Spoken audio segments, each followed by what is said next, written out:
अब हम बात कर रहे हैं theories of complex formation. Basically हमारे पास वर्नर थ्योरी है, सिज्विक थ्योरी है, वैलेंस बॉन्ड थ्योरी है, क्रिस्टल फील्ड थ्योरी है और लिगेंड फील्ड थ्योरी है। 5 थ्योरीज हैं जो मुख्तलिफ दौर में इस्तेमाल होती रही हैं, जो हमें ये बताती हैं कि कॉम्प्लेक्स क्यों बनता है या क्यों बनाया जाता है।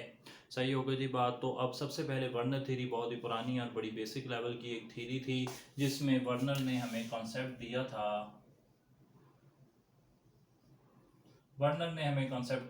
प्राइमरी और सेकेंडरी वैलेंसी का। वर्नर के मुताबिक एक एलिमेंट जो है, एक सेंट्रल मेटल एटम जो है, उसके पास दो तरह की वैलेंसीज होती हैं, एक प्राइमरी वैलेंसी और एक सेकेंडरी वैलेंसी। प्राइमरी वैलेंसी जो है वो कॉरेस्पॉन्ड करती है, कोइंसाइड करती है, मैच करती है उस एलिमेंट के ऑक्सीडेशन नंबर से, और प्राइमरी वैलेंसी जो है ना उसे सेटिस्फाई करना उसकी लाजमी ज़रूरत है, वो उसके बगैर चल नहीं सकता। और जो सेकेंडरी वैलेंसी है उसकी बात की जाए तो सेकेंडरी वैलेंसी जो है वो डिपेंड कर रही होती है इसके मुकाबले में कोऑर्डिनेशन नंबर पर। अब एक एलिमेंट जो है ना वो कोशिश तो करता है कि उसकी प्राइमरी और सेकेंडरी वैलेंसी दोनों की दोनों सेटिस्फाई रहें, लेकिन अगर उसके पास इर्द गिर्द एटम्स की तादाद, लिगेंड्स या डोनर एटम्स की तादाद में फ़र्क आ जाता है, तो फिर वो एक ही एटम से अपनी प्राइमरी और सेकेंडरी वैलेंसी दोनों को सेटिस्फाई करने की कोशिश करता है। अलबत्ता प्राइमरी वैलेंसी सेटिस्फाई करना उसकी प्राइमरी इंपॉर्टेंस में है। सही है। यहाँ पर ये जो इसका ओरिजिन है ना प्राइमरी वैलेंसी का, सेकेंडरी वैलेंसी का, वर्नर का, ये उस वक्त जो है ज़ोर पकड़ा इसने जब उसे मुख्तलिफ़ किस्म के कंपाउंड लाइक कोबाल्ट के साल्ट मिले, जो कि अलग अलग प्रॉपर्टीज़ शो करते थे, जिनमें क्लोरीन और वाटर जो हैं वो COCl6 फॉर एग्जांपल एक कंपाउंड था, वो इस तरह कर लेते हैं कि COCl3 है .6H2O। सही है जी, ये कंपाउंड था। अब इसमें आगे जाकर पता ये लगा कि क्लोरीन जो हैं, 3 क्लोरीन, वो इसकी प्राइमरी वैलेंसी को सेटिस्फाई कर रहे हैं और वाटर जो है वो सेकेंडरी वैलेंसी को सेटिस्फाई कर रहे हैं फॉर एग्जांपल। तो इसमें आगे बहुत ज़्यादा वेरिएशन है। वेरिएशन क्या है कि Cl जो है वो, जैसे आप जब कोऑर्डिनेशन स्फीयर में लिखते हैं तो कोऑर्डिनेशन स्फीयर के अंदर ये इस तरह लिखा जा सकता है कि CO है, H2O6 है और साथ बाहर Cl3 है। ये वाला कंपाउंड जो है ये 3 क्लोरीन के लिए सिल्वर नाइट्रेट के साथ टेस्ट देता है, लेकिन अगर क्लोरीन कोऑर्डिनेशन स्फीयर के अंदर आनी शुरू कर दें तो फिर वो, यानी कि वो डुअल फंक्शन अगर फॉर एग्जांपल परफॉर्म करना शुरू कर देते हैं, तो फिर होगा ये कि जनाब यहाँ पर क्लोराइड जो कोऑर्डिनेशन स्फीयर के अंदर आ जाएंगे, कोऑर्डिनेशन नंबर को सेटिस्फाई करना शुरू कर देंगे, फिर वो सिल्वर नाइट्रेट के साथ रिएक्शन में इस्तेमाल नहीं होंगे। जैसा कि हमने कहा कि कोऑर्डिनेशन स्फीयर के अंदर मौजूद चीज़ वो जो है उसका केमिकल टेस्ट आप उस तरीके से नहीं कर सकते जिस तरह डबल साल्ट के लिए या कॉमन साल्ट के लिए कर सकते हैं। तो वर्नर की एक अच्छी स्टार्ट हमें मिली। उसके बाद फिर आगे एक और साइंसदान आ गया और उसका नाम था सिज्विक। सिज्विक का कंसेप्ट इससे पहले भी हमने देखा हुआ है इनऑर्गेनिक केमिस्ट्री में, जब हम जनरली बात कर रहे थे कि ऑक्टेट रूल को एक्सटेंडेड ऑक्टेट रूल में कैसे तब्दील किया जा सकता है। तो सिज्विक ने यहाँ पर जो वो कंसेप्ट पेश किया है वो पेश किया है कोऑर्डिनेट कोवलेंट कंपाउंड का, जिसमें मेटल जो है वो लिगेंड से कोऑर्डिनेट कोवलेंट बॉन्ड बना रही है, जिसमें लिगेंड लोन पेयर दे रहा है, इलेक्ट्रॉन पेयर दे रहा है और मेटल उसे एक्सेप्ट कर रही है। और इस सारे अमल के दौरान अगर आप ये करें कि आप इलेक्ट्रॉन्स ऑफ मेटल को और इलेक्ट्रॉन्स फ्रॉम लिगेंड को मिलाकर एक सम बना लें, तो ये सम जनाब बराबर आ जाता है इफेक्टिव एटॉमिक नंबर के, यानी कि नियरेस्ट नोबल गैस कॉन्फ़िगरेशन के। ये कोशिश होती है जी एलिमेंट्स की कि वो नियरेस्ट नोबल गैस की कॉन्फ़िगरेशन हासिल कर लें इफेक्टिव एटॉमिक नंबर के ज़रिए। लेकिन ये कोई तरीका इतना कामयाब इस तरह नहीं हो रहा कि आयरन +3, निकल +2 है, कॉपर +2 है, सिल्वर +1 है, कुछ चीज़ें ऐसी हैं जो atomic effective atomic number rule, ये वाला जो रूल है उसको फॉलो नहीं भी करती। सही होगा जी बात। तो एक और सिज्विक के साथ ऑब्जेक्शन ये भी है कि सिज्विक के मुताबिक जब लोन पेयर काफ़ी सारे मेटल पर आएंगे तो मेटल जो है ना उसमें थोड़ा सा नेगेटिव चार्ज जो है वो डेवलप होना चाहिए, लेकिन ऐसा हो नहीं रहा। एक और थ्योरी बाद में आई है, उसे आप कह देते हैं valence bond theory. Valence bond theory जो है ना वो बिल्कुल वैसी ही वैलेंस बॉन्ड थ्योरी है जैसे कि आम जनरल इनऑर्गेनिक केमिस्ट्री की है, जिसके मुताबिक एक सेंट्रल मेटल एटम जो है ना वो क्या करता है, वो वैकेट करता है ऑर्बिटल्स वेकेट ऑर्बिटल्स जो हैं वो वेकेटेड ऑर्बिटल्स हाइब्रिडाइज करते हैं, और लिगेंड जो है वो अपने इलेक्ट्रॉन यानी कि लोन पेयर वो इन हाइब्रिडाइज्ड ऑर्बिटल्स में भेज देता है, डाल देता है। अच्छा, अब इस हवाले से जो वैलेंस बॉन्ड थ्योरी है उसने ज्योमेट्री ऑफ मॉलिक्यूल्स पर भी काम किया है, लेकिन यहाँ पे मैं शुरू में ही बता दूं कि वैलेंस बॉन्ड थ्योरी ने जो ना अपनी मर्जी बस चलाई है। उसने कई दफ़ा स्क्वायर प्लेनर ज्योमेट्री को प्रेफरेंस दी है, चाहे कोऑर्डिनेशन नंबर 5 भी हो जाए या फिर SP3 और DSP2 में सिलेक्शन करनी पड़ी हो तो भी वो DSP2 यानी कि स्क्वायर प्लेनर ज्योमेट्री को प्रेफरेंस दे रहे हैं, लेकिन उसके पीछे कोई ख़ास रीज़न नहीं दे रहे। इसके अलावा वो जो कलर है उसको एक्सप्लेन करने का कोई ख़ास तरीका नहीं बनाया गया है, तो थोड़े से प्रॉब्लम रहेंगे वैलेंस बॉन्ड थ्योरी के साथ। अलबत्ता वैलेंस बॉन्ड थ्योरी ने वो जो हमारा ज्योमेट्री वाला सो कॉल्ड कंसेप्ट है उसको मदद करने में हाइब्रिडाइजेशन की मदद से 3 हिस्सों में जो है वो बेसिकली अपनी थ्योरी दी है, यानी कि 3 तरह की ज्योमेट्रीज पर वो बात कर रही है। उन ज्योमेट्रीज की मुख्तसर सी इंफॉर्मेशन ले लेते हैं। तो वैलेंस बॉन्ड थ्योरी के मुताबिक जो हाइब्रिडाइजेशन है वो sp3 हाइब्रिडाइजेशन हो सकती है, हाइब्रिडाइजेशन dsp2 हाइब्रिडाइजेशन हो सकती है, और हाइब्रिडाइजेशन d2sp3 हाइब्रिडाइजेशन हो सकती है। sp3 हाइब्रिडाइजेशन में डिपेंडिंग अपॉन के उसके पास अपने इलेक्ट्रॉन कितने हैं तो वो जो है ना क्या करेगा, वो जनाब 4 ऑर्बिटल फ्री कर देगा, और 4 ऑर्बिटल यहाँ पर MnCl4 के केस में sp3 ऑर्बिटल फ्री होते हैं। यहाँ पर मैं थोड़ी सी देर में इंशाल्लाह भी वीक फील्ड और स्ट्रॉन्ग फील्ड की बात करने वाला हूँ। दी लिगेंड्स की dsp2 उस वक्त होती है कि जब आपके पास फॉर एग्जांपल ऐसी सिचुएशन आ जाए कि जो आपके पास वेकेंट ऑर्बिटल्स हैं वो एक d और एक s और 2 p हों, और d2sp3 उस वक्त होता है जब आपके पास 2d और s और 3p जो हैं वो आपके पास फ्री हों। सही है जनाब। आप ज़रा हर एक की डिटेल देख लें। डिटेल देखने के साथ ही मैं एक बात ज़रा आपको क्लियर करता चलूँ कि आपके पास MnCl4 जो है मैंगनीज +2 है, यहाँ पर मैंगनीज का एटॉमिक नंबर है 25। मैंगनीज के पास आर्गॉन आ गया, आर्गॉन के बाद 4s के 2 इलेक्ट्रॉन निकल चुके हैं। अब इसके पास बचे हैं 3d में 1 2 3 4 5, फिर इसके बाद आता है 4s और उसके बाद आता है 4p। ये वाले हालात हैं मैंगनीज के पास। असल हालत में मैंगनीज के पास ये 5 इलेक्ट्रॉन होते हैं। अब आ जाते हैं कि वो इन 5 इलेक्ट्रॉन के साथ क्या करेगा। इस बात को मैं रिलेट कर रहा हूँ निकल के साथ। निकल एटॉमिक नंबर 28 +2 फॉर्म में है तो यहाँ पर आर्गॉन होगा। 4s के इलेक्ट्रॉन निकल चुके हैं, इसके पास हैं d के 5 ऑर्बिटल, फिर है 4s, फिर है 4p। अब इसके पास असल में इलेक्ट्रॉन होते हैं 1 2 3 4 5 6 7 8 इस तरीके से होते हैं। अब आप गौर करें तो जो मैंगनीज है उसके पास 5 इलेक्ट्रॉन है 5 ऑर्बिटल्स में, यहाँ पर 8 इलेक्ट्रॉन है 5 ऑर्बिटल्स में। अब 4 लिगेंड आए हैं, इधर 4 क्लोरीन आए हैं, इधर 4 साइनाइड आए हैं। तो अब इन दोनों ने बॉन्डिंग कैसे की है देखें ज़रा। मैंने कहा है कि मैंगनी MnCl4 में sp3 है, यानी कि ये ऑर्बिटल इस्तेमाल हो रहे हैं लिगेंड से लोन पेयर एक्सेप्ट करने के लिए। लेकिन मैंने कहा है कि निकल साइनाइड जो है इसमें एक डी भी इस्तेमाल हुआ है। तो अब ये डी क्यों इस्तेमाल हो गया, इसके लिए हमें कंसेप्ट लेना पड़ेगा ताकतवर लिगेंड और कमज़ोर लिगेंड का। जो ताकतवर लिगेंड होता है उसकी पहचान ये है कि वो उसके पास जो डोनर एटम होता है ना उसके पास एक लोन पेयर होता है, जबकि जो कमज़ोर लिगेंड है उसके पास डोनर एटम में एक से ज़्यादा लोन पेयर होते हैं।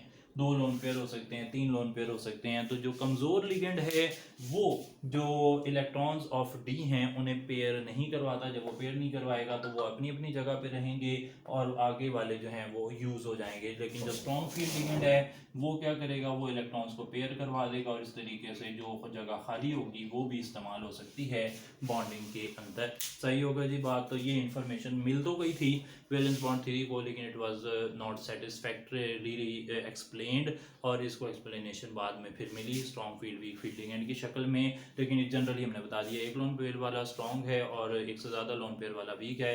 जुल्फ़िकार अली खोकर साहब के साथ डायरेक्टली मैंने पढ़ा और उनकी ऑर्गेनिक केमिस्ट्री बहुत कमाल की थी। उनसे ये छोटी छोटी बातें जो हैं वो मुझे बहुत ही उम्दा तरीके से पता लग गई और हमसे फिर इंशाल्लाह आपको पता लग जाएंगी। तो ये हो गया फ़र्क दोनों के दरमियान में कि इन दोनों में सिलेक्शन कैसे हो जाती है कि DSP2 होगा कि sp3 होगा। अब दूसरी तरफ D2sp3 में भी स्ट्रॉन्ग फील्ड लिगेंड और वीक फील्ड लिगेंड के आने की वजह से 2 रास्ते हो सकते हैं। अगर तो स्ट्रॉन्ग लिगेंड आएगा तो फिर 3D यूज़ हो जाएगा, बॉन्डिंग के अंदर यानी कि 3D D2sp3 में इनर डी यूज होगा अगर स्ट्रॉन्ग लिगेंड आ गया, और अगर वीक लिगेंड आ गया तो फिर 4D यूज होगा यानी कि आउटर डी यूज होगा। अच्छा, तो इसकी शक्ल कैसी होती है? ऑक्टाहेड्रल, पता ही है सबको, ये स्क्वायर प्लेनर है और ये टेट्राहेड्रल है। अब ऑक्टाहेड्रल में स्ट्रॉन्ग या वीक, ये जो D2sp3 है ना, इसमें D बाहर वाला होगा या अंदर वाला होगा, इस मसले को लेकर साइंसदानों ने इनके मुख्तलिफ नाम रखे हैं। वो मुख्तलिफ नाम जो हैं वो क्या रखे हुए हैं उन पर ज़रा बात कर लें। वो नाम ये हैं कि अगर आपके पास जो D है वो इस्तेमाल हुआ है इनर वाला D, इनर डी इस्तेमाल हुआ है, तो इनर डी वालों के लिए वो नाम यूज कर रहा है कोवेलेंट हाइपरलिगेटेड स्पिन पेयर्ड या लो स्पिन। इनमें से कोई भी नाम लिया गया हो तो असल में वो इनर डी से बनने वाले कॉम्प्लेक्सेस की बात कर रहा है। तो ये नाम अलग अलग साइंसदानों ने रखे हुए हैं, पॉलिंग है, नायहोम है, ऑर्गिल है। तो अलग अलग साइंसदानों ने अपने अपने वक्त में या मिले जुले वक्त में अलग अलग चीज़ तरीके से इन्हें बुलाया है। लेकिन अगर आपके पास आउटर डी हो तो आउटर डी के अंदर जारी बात है कि अनपेयर्ड होंगे इलेक्ट्रॉन, तो अनपेयर्ड इलेक्ट्रॉन होने की वजह से इन्हें आयोनिक को पॉलिंग कहता था कि जो इनर डी वाले हैं ना ये कोवलेंट बॉन्डिंग से जुड़े हुए हैं लिगेंड, और जो आउटर डी वाले हैं उनमें आयोनिक फोर्सेस ऑफ अट्रैक्शन है। और ये हाइपोलिगेटेड है, हाइपो का मतलब कम होता है, यानी कि इनकी लिगेशन इतनी ज़्यादा स्ट्रॉन्ग नहीं हुई। ये स्पिन फ्री हैं यानी कि इनमें इलेक्ट्रॉन बहुत आज़ाद हैं, घूम रहे हैं, पैरामैग्नेटिज्म दे रहे हैं, और हाई स्पिन होते हैं। और ये सब बातें ना बाद में फिर वेरीफाई भी हुई हैं। तो ये बात आ गई वैलेंस बॉन्ड थ्योरी के हिसाब से मुख्तलिफ कॉम्प्लेक्सेस उनकी शेप्स की। यहाँ पर हमने ये भी बात कर ली कि जो वैलेंस बॉन्ड थ्योरी है वो अपने दौर में यकीनन कामयाब रही है। और उसमें वो जो कॉपर बड़ा एक मशहूर कंपाउंड है जी। कॉपर की बात अगर आप करें तो कॉपर NH3 4+2, इसके बारे में एक प्रॉब्लम थी कि ये जनाब टेट्राहेड्रल होना चाहिए या स्क्वायर प्लेनर होना चाहिए। और इसकी वजह बड़ी साफ सी वो ये नज़र आ रही थी कि उसका एक इलेक्ट्रॉन कॉपर का जो है ना वो एक ऐसी जगह पे पड़ा हुआ है जो जहाँ से उसका पैरामैग्नेटिज्म जो है वो आना चाहिए है। इस पर बात करते हैं जी। तो कॉपर के बारे में दो रास्ते थे, ये टेट्राहेड्रल होना चाहिए या स्क्वायर प्लेनर, लेकिन वक्त ने साबित किया कि ये जो इसकी टेट्राहेड्रल इसकी शक्ल निकलती है। तो ये आपने याद कर लेना है, कॉपर NH3 4+2 ये कैसा है जी? ये टेट्राहेड्रल है और इसमें स्पिन है ड्यू टू 1 अनपेयर्ड इलेक्ट्रॉन। अच्छा, ये लिगेंड्स पर ज़्यादा एम्फेसाइज ना करने की वजह से भी वीबीटी जो है उसमें कुछ ड्रॉबैक आ गया। आगे चलते हुए हमारे पास एक और थ्योरी आई जिसे हम क्रिस्टल फील्ड थ्योरी कहते हैं। क्रिस्टल फील्ड थ्योरी जो है, हर थ्योरी में ना ये बात ये ज़रूरी है कि वो कैसे बॉन्ड को देख रहा है। जो वर्नर थ्योरी थी उसने कहा था कि एक ऑक्सीडेशन नंबर है, कोऑर्डिनेशन नंबर है। दूसरा सिजविक थ्योरी उसने कहा कि जनाब बॉन्डिंग हो रही है और बॉन्डिंग के अंदर कोऑर्डिनेट कोवलेंट बॉन्ड बन रहा है। वैलेंस बॉन्ड थ्योरी जो है इसके अंदर हमने कोवलेंट बॉन्डिंग कही सर्टेन केसेस में, सर्टेन में हमने आयनिक अट्रैक्शन की बात कर दी। CFT प्योरली आयनिक बॉन्ड की बात कर रही है, यानी कि CFT के मुताबिक नेगेटिव जो चार्जेस हैं, नेगेटिव लिगेंड वो नेगेटिव पॉइंट चार्जेस हैं, न्यूट्रल लिगेंड डॉट चार्जेस हैं, और ये दोनों के दोनों काम कर रहे हैं इलेक्ट्रोस्टैटिक अट्रैक्शन बनाने का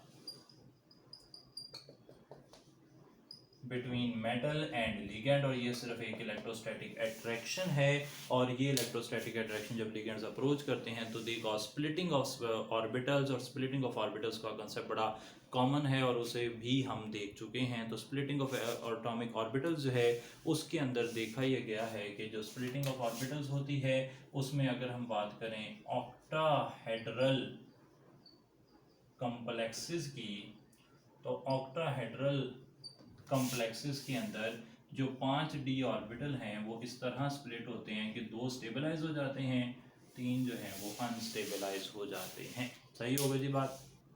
बल्कि उल्टा हो गया जी, ये ऑक्टाहेड्रल नहीं है, ये टेट्राहेड्रल कॉम्प्लेक्सेस हैं। तो ये मिस हो जाता है, कई दफ़ा ना आपस में मिक्स हो जाते हैं। ये टेट्राहेड्रल जो है इनके अंदर 2 स्टेबलाइज हो जाते हैं, 3 अनस्टेबलाइज हो जाते हैं। EG इन्हें कहते हैं, इन्हें T2G कहते हैं।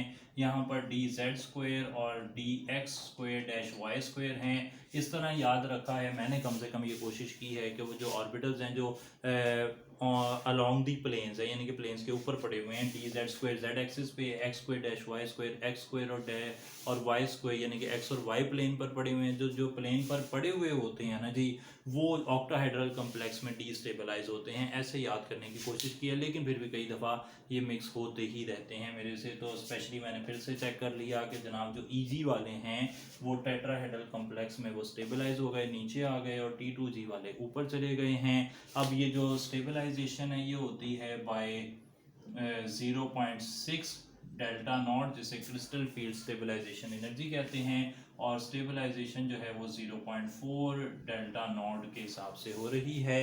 अच्छा, अगर ये टेट्राहेड्रल की जगह ऑक्टाहेड्रल कम्प्लेक्स होता तो ऑक्टाहेड्रल कम्प्लेक्स में उम्मीद है आप ये बात समझ रहे हैं कि लिगेंड आ रहा है, लिगेंड के आने से वो जो अट्रैक्शन और रिपल्शन हो रही है उसकी वजह से डी ऑर्बिटल्स स्प्लिट हो रहे हैं, जो सामने आ जाते हैं लिगेंड के वो डीस्टेबलाइज हो जाते हैं, दूर पड़े होते हैं वो स्टेबलाइज रहते हैं। ऑक्टाहेड्रल में ये सिचुएशन इसके बिल्कुल ऑपोजिट है, यानी कि T2G नीचे आ जाएगा, EG ऊपर चला जाएगा, 3 नीचे 2 ऊपर होंगे।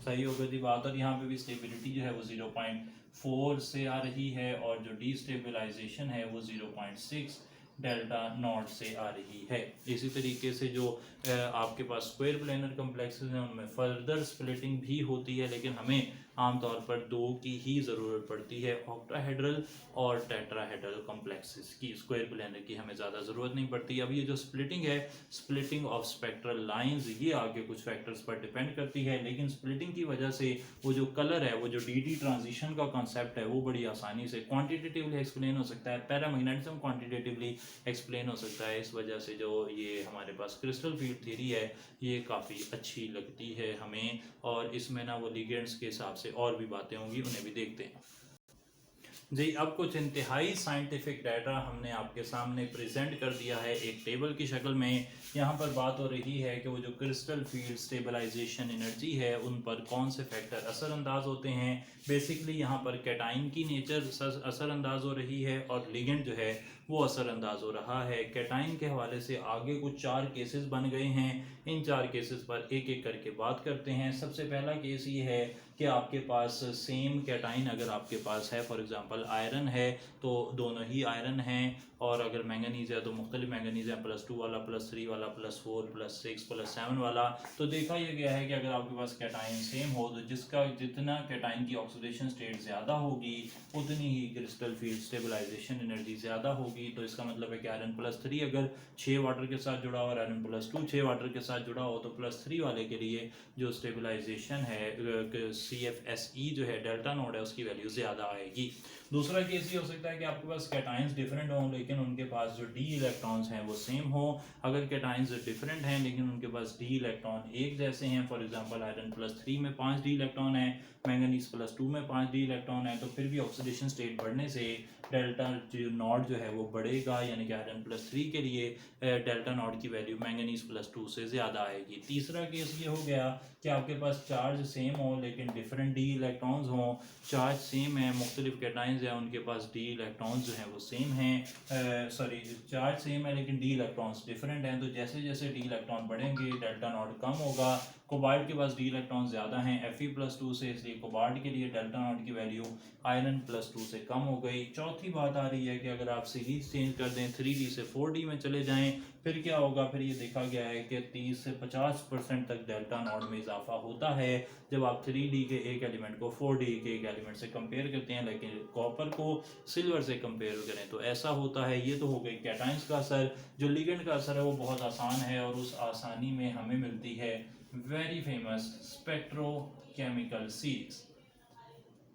स्पेक्ट्रोकेमिकल सीरीज़ के बारे में जो सवाल मेरे माइंड में आता है वो ये है कि स्पेक्ट्रोकेमिकल सीरीज़ वो किन चीज़ों को अरेंज करती है, ये सवाल बनता है। तो हम कहते हैं कि लिगेंड्स को on the basis of the strength, यानी कि स्ट्रॉन्ग फील्ड और वीक फील्ड की बेस पर कितनी वो स्प्लिटिंग ऑफ और डी ऑर्बिटल्स करते हैं, इस बेस पर इन्हें अरेंज किया जाता है। तो स्पेक्ट्रोकेमिकल सीरीज़ देखकर जो है वो कई दफ़ा इस नाम का अंदाज़ा नहीं होता, ये हमें लगता है कि शायद स्पेक्ट्रोफोटोमीट्री से रिलेटेड कुछ है, लेकिन असल में ये स्ट्रेंथ ऑफ लिगेंड्स के हवाले से ये बात की गई है। तो इसमें कुछ लिगेंड्स जो हैं वो बहुत वीक हो जाते हैं, लाइक आयोडाइड है, क्लोराइड है, ब्रोमाइड है वगैरह, और कुछ थोड़े स्ट्रॉन्ग होते हैं, वाटर है, अमोनिया है, कुछ बहुत स्ट्रॉन्ग हो जाते हैं, लाइक CO की बात कर लें, CN की बात कर लें, तो एक पूरी सीरीज़ बनाई गई है जिसे स्पेक्ट्रोकेमिकल सीरीज़ कहते हैं। तो ये जो क्रिस्टल फील्ड थ्योरी है या क्रिस्टल फील्ड स्टेबलाइजेशन एनर्जी है, इसकी बेस पर आप बात कर लेते हैं कलर ऑफ कॉम्प्लेक्सेस की। पर्टिकुलरली इसमें लिगेंड्स की स्ट्रेंथ की बात हुई है जो कि VBT में नहीं हुई थी, लेकिन इसमें प्रॉब्लम यह है कि ये आयोनिक बॉन्ड मानकर चल रहा है थ्योरी को, जो मेटल लिगेंड इंटरेक्शन है उसे आयोनिक बॉन्ड मानकर चल रहा है, ये इसके साथ प्रॉब्लम हो गया जी। अच्छा, अब यहाँ पर एक बात और मैं करता चलूँ कि इसके बाद लिगेंड फील्ड थ्योरी आई जिसे मॉलिक्यूलर ऑर्बिटल थ्योरी भी कहते हैं, और वो उसी तरीके से काम कर रही थी जिस तरह से मॉलिक्यूलर ऑर्बिटल से इंटरेक्ट करने की बात हम जनरल MOT में करते हैं। तो फिलहाल उसकी हम बात नहीं कर रहे, उसकी हमें ज़रूरत पड़ भी नहीं रही। अभी तक की बात हमारी ट्रांजिशन एलिमेंट्स की मुकम्मल हो जाती है। इसके साथ ही ये हिस्सा जो हमारा इनऑर्गेनिक केमिस्ट्री का है ये मुकम्मल हो जाता है। सही हो गई थी बात। तो इंशाल्लाह फिर नेक्स्ट टाइम आपके साथ मुलाकात होगी। And now we are moving towards organic chemistry इंशाल्लाह।